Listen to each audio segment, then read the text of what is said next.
Now, let's talk about one of the big issues that is haunting the Labour Party, although they don't seem to care. They're intransigent on this one. That is, of course, the inheritance tax raid on farmers in the United Kingdom. Lots of misinformation out there. Should we try and get to the truth? Let's speak to Neil Parish, who's a former Conservative MP, but most importantly... Look who's back on Talk TV, giving his thoughts, if he can get a word in edgeways when talking to Alex Phillips, about farmers facing inheritance tax. Yes, it's Neil Parish, and if you've forgotten who Neil is, he's the ex-Tory MP who disgraced himself by watching porn in the Houses of Parliament. He tried to excuse himself by saying he was just looking at tractors and somehow stumbled across the pornographic material. Anyway, as Neil is a farmer, let's hear what he has to say and forget all about him ever looking at that porn. A British farmer and former chair of the Environment, Food and Rural Affairs Select Committee, a man who knows a thing or two about agriculture in the United Kingdom. Neil, great to have you on the programme. Now, good morning. The latest headline on this is Labour's inheritance tax raid on farmers will spell the death of farm shops. Now, that might not sound like a big thing to most people, but this is all about farms having to strip back, sell assets, get rid of things. I, for one, blimmin' love a farm shop. I don't go into supermarkets.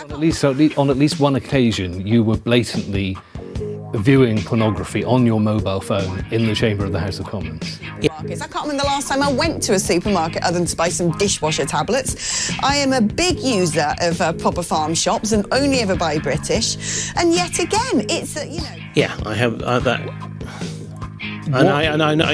What made you think that was remotely acceptable? No, nothing made it feel... It's another example of what is going on here. Now, the Labour Party say, well... So what was going through your mind? Yeah, I mean, moment of madness, and also totally wrong. It doesn't really affect any farms. Oh, no, this is just rich landowners who are using agricultural property in order to invade inheritance tax. Not many farmers are going to be affected, which is why I say, well, why bother doing it then? Just get rid of it if it's not going to earn you anything. Consider from bencher watching pornography on his phone. What's your reaction to that? I mean, it's pretty jaw-dropping, the suggestion that it's happened. I mean, frankly, whoever it is, I mean, surely they would have to have the whip removed, wouldn't they? The National Farmers Union saying something quite different, saying could be 80% of farmers. We're having reports of farmers feel pressured now into a suicide window because there's this whole trying to scheme when you've got to die in order to make sense of all of this. And then, of course, Deaf for themselves are saying, well, we think about 37% of farms will not be affected, which spells out essentially that 2/3 of farms will be. You're a farmer. You've been the chair of the Environmental, Food and Rural Affairs Select Committee. How bad is this? Click here for the info Clarkson and friends don't want you to hear.